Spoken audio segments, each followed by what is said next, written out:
call Al-Aqsa the Temple Mount because it's believed to be the site where two ancient Jewish temples once stood. The second temple was destroyed by the Romans roughly 2,000 years ago, but until then it had been the center of Jewish worship, the holiest place for Jews.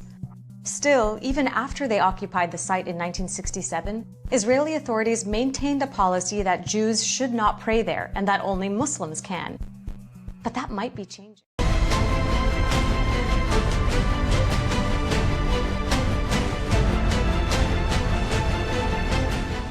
And these people are driving that. They belong to various groups that make up what's generally referred to as the Temple Mount movement.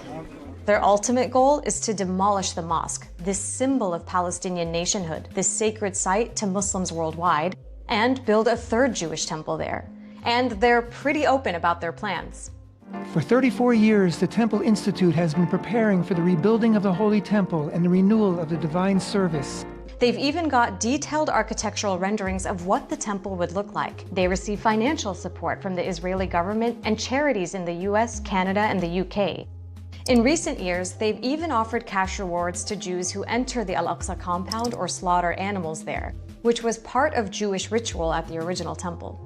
For decades, these activists were dismissed by most Israelis and constrained by the government. But that was then, where Palestinian access to it is restricted even more, the way it has been at another holy site in the wake of a bloody mass killing. Here's that story.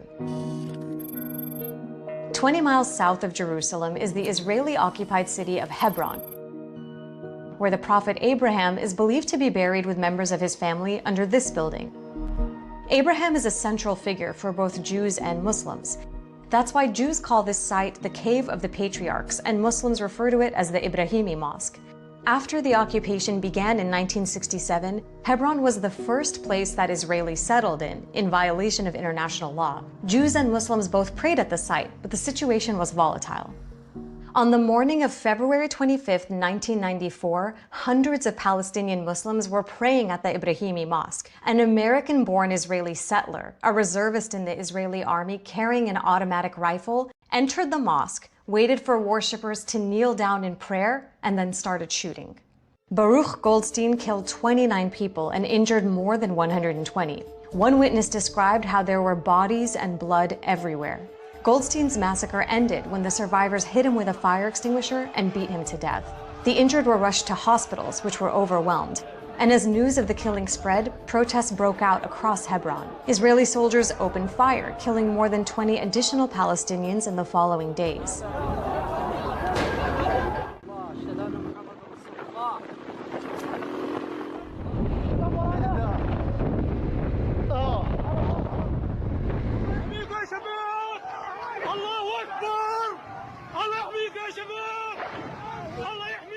People along the road cheer them on.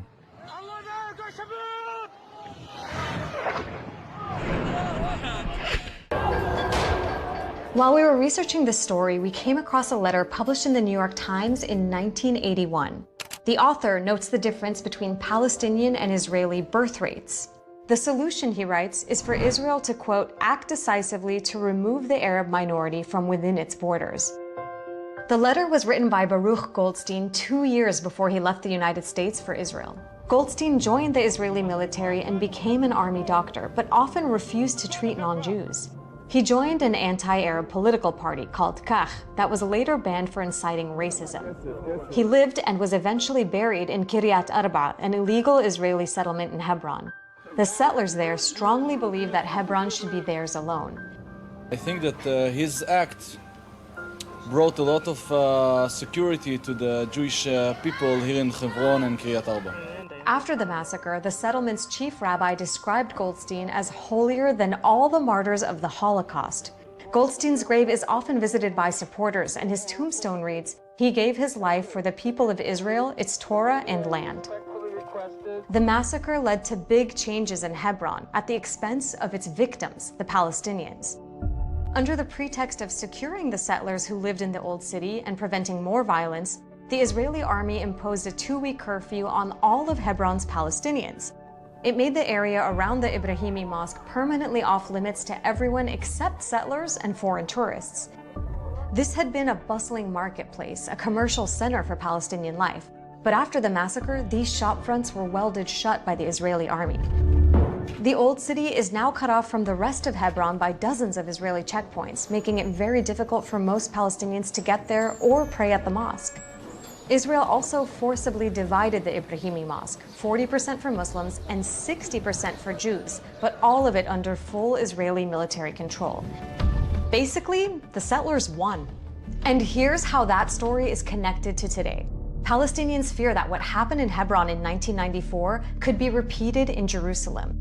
It's not just about the possibility of another massacre, but the fact that the people who share Baruch Goldstein's beliefs have more power than ever in Israel. For example, the banned political party Goldstein was part of has rebranded.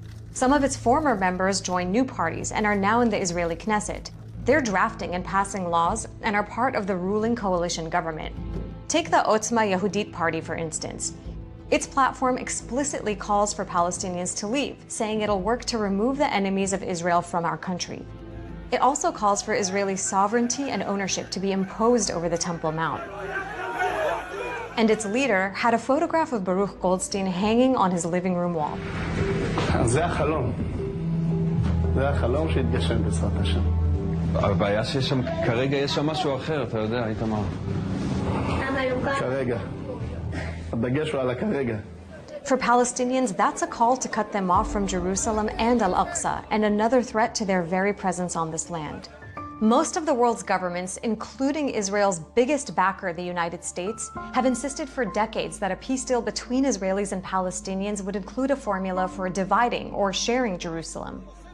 But as the Israeli government moves steadily in the opposite direction, the US hasn't pushed back. Instead, it's done things that Israel believes strengthens its claims over the entire city, like moving the US embassy into Jerusalem. But if nothing is done to stop this trend, the consequences might be felt far beyond the Holy Land.